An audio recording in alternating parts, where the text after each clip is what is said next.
Ahojte priatelia, vítam vás pri sledovaní dnešného videa. Dnes tu mám takýto box alebo takú truhličku, ktorá vraj slúžila na odkladanie nábojov alebo pásov do samopalu. Má tu z bočnej strany tlačidlo, s ktorým si to viete otvoriť. Tie bočné rohy sú kovové. Prišiel som k nej úplne náhodou, raz nám pri bráne zazvonil jeden starý pán, ktorý ma vďaka relácii Postav dom za strom vyhľadal, zistil, že má chalupu v tej istej obci, kde my bývame, tak prišiel a povedal, že má veľa takýchto starých zaujímavých vecí a je mu to ľúto popáliť. Takže či niečo nechcem, tak som sa vybral k nemu na návštevu, toto mi dal za návštevu a ja som sa rozhodol, že sa pustím do rekonštrukcie tejto truhličky, alebo teda tohto boxu. Dáme tomu celkom nový šmrnc, ja sa teším už na túto rekonštrukciu, tak poďme sa pustiť do práce.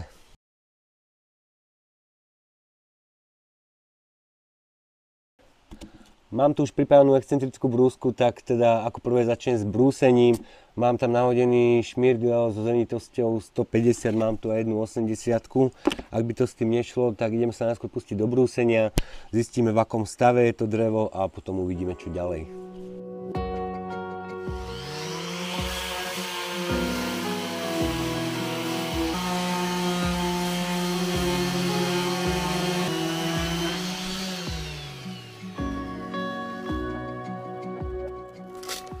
Vyskúšame tam nahodiť 80, lebo je to dosť pomaly, aj keď nechcem to úplne do hladka vybrúsiť, chcem, aby tam bola zachovaná taká tá patina. Takže idem tam nahodiť 80, ale ozaj to nechcem, že úplne tak do biela, lebo tá patina a to, že to je staré a dýcha to tou starobou, tak je na tom pekné. Napríklad táto časť je veľmi pekná, už by som s tým napríklad nič neriešil, poprípade možno iba nejakým olejom natrel, takže dáme tam teraz 80 a vyskúšame ďalej brúsiť.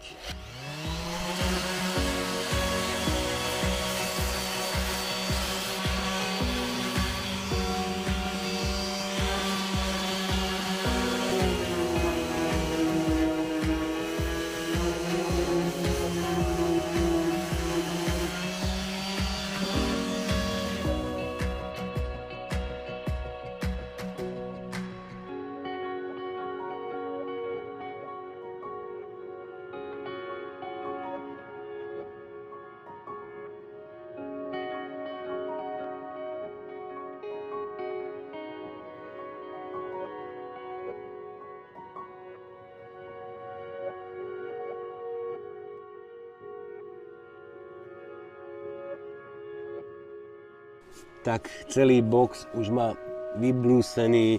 Vybrúsil som to tak, aby tam predsa zostala tá patina, len sa mi pootvárali chodbičky po červotočoch, takže budem s tým musieť niečo urobiť, niečo vymyslím.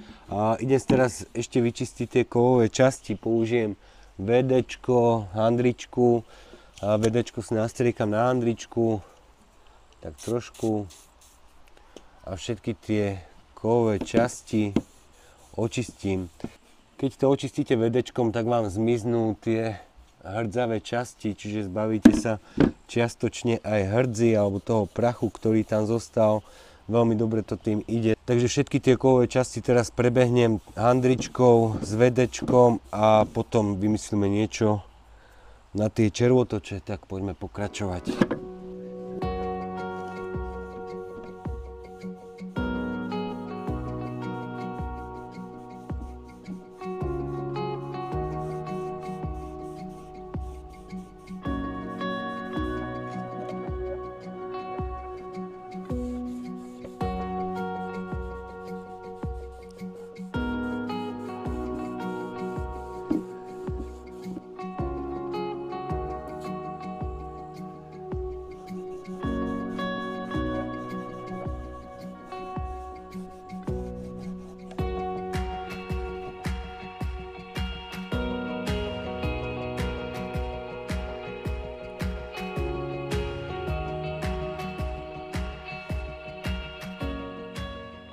Tak premýšľal som, čo urobiť s tou stranou, ktorá je najviac napadnutá od tých červotočov, čiže sú tam riadne viditeľné tie chodbičky. Tak napadlo ma to, že by som mohol odfrezovať tú časť, ktorá je teda napadnutá.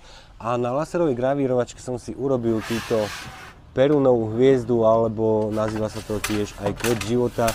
Keď sme boli v Pribiline, teda v Skanzeme v Pribiline alebo v Múzeu Oravskej dediny, ľudia si tieto obrazce dávali do svojich domov, aby ich chránili, aby mali dobrú úrodu, aby sa im darilo. Dokonca som sa dočítal, ak uvidíte v nejakej drevenici takýto znak, že majú niekde na strope, na hranole, tak sa to dáva kvôli tomu, aby ten dom ochránil pred bleskom, keďže Perún bol boh aj dažďa, slnka, aj blesku.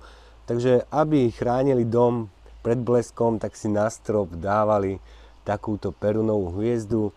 Tak ja by som ju chcel dať na túto, alebo na tento box. Potom by to vyzeralo takto, len si to potrebujem zafrézovať, takže mám tu pripravenú hornú frézu, nastavím si hĺbku na hrúbku tejto preglejky a som zvedavý, ako to bude v konečnom dôsledku vyzerať, tak poďme sa pustiť do práce.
Perunovú hviezdu už mám nalepenú, zatiaľ sa mi to veľmi páči. Idem sa teraz pohrať s tými kovovými časťami. Ako môžete vidieť, od brúsenia je to dosť lesklé a rozmýšľal som, ako to upraviť. A spomenul som si, že mám čiernidlo na zbrane. Použil som ho, keď som leptal sekeru. Je to ináč dosť drahé, ale vydrží to strašne dlho, veľmi veľa s tým urobíte, takže čiernidlo určite odporúčam. Takže idem si teraz prebehnúť tie kovové časti tým čiernidlom. Potom odporúčam, prelejte si do nejakého malinkého plastového vrchnáčka od fľaše a nanášajte to vatovými tyčinkami alebo nejakými vatovými tampónikmi. Ak to budete robiť vatovými tampónikmi, tak určite si potom použite ochranné rukavice, lebo je to asi pravdepodobne aj žieravina, čo píšu na druhej strane toho obalu. Takže idem sa teraz pohrať s kovovými časťami, už sa stmieva, tak zajtra by som sa pustil potom do úpravy toho dreva, čiže by sme si tam dali nejaký olej, tak poďme do práce.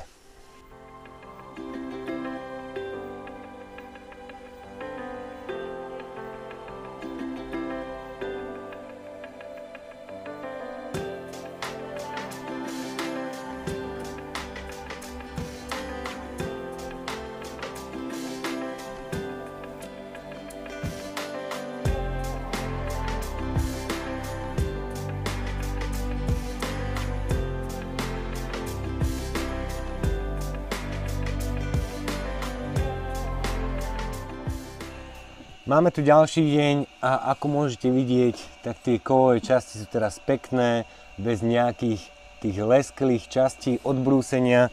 Čiže ak si reštaurujete nejakú takúto starú vec a náhodou tam máte kovové časti, ktoré sa vám potom lesknú od brúsenia a nechcete, aby sa vám to lesklo a nechcete to ani natierať, tak odporúčam takéto čiernidlo. Teraz si to idem natriem to takýmto olejom. Tento olej je určený na drevo, ktorý prichádza do styku s potravinami. Rozhodol som sa pre tento olej z toho dôvodu, že ma napadlo, keď budem chodiť robiť na chatku a ľudská mi sa môže zabaliť nejaké jablčko, banánik, roštek, čiže bude to v kontakte s potravinami, tak aby to bolo nezávadné, tak som si vybral tento olej, takže ideme to dneska už iba natrieť olejom a budeme to mať hotové.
Tak milí priatelia, rekonštrukciu toho boxu na náboje mám už úspešne dokončenú. Vznikol z toho pekný obedárik alebo desiatovník, takže ľudská mi sem bude dávať desiatu. Je to celkom praktické, akurát je to trošku ťažké, ale keď si to šupnem do auta aj s desiatou, tak to bude úplne v pohode. To zatváranie je veľmi jednoduché. Natrel som olejom aj tie kovové časti. Keby som to nenatrel, tak tá hrdza by sa vrátila späť. Takto predsa len, keď to bude trošku líznuté tým olejom, tak to zabráni tomu, aby to časom hrdzavelo, ak by ste si náhodou nechali vonku. Keď to budete mať vnútri, tak v pohode tie kovové časti vám vydržia. Takže za mňa, čo sa týka tejto rekonštrukcie, je spokojnosť. Mne sa to veľmi páči, vyzerá to úplne ináč, ako to vyzeralo predtým na začiatku. Takže ja dúfam, že sa vám dnešné video páčilo. Ak sa vám páčilo, budem rád, keď dáte like na toto video. Ak neodberáte náš kanál, kliknite na odber, ktorý je tu. A nejaké ďalšie videá si môžete pozrieť tu. Ja sa idem už pustiť do niečoho iného. Ahojte.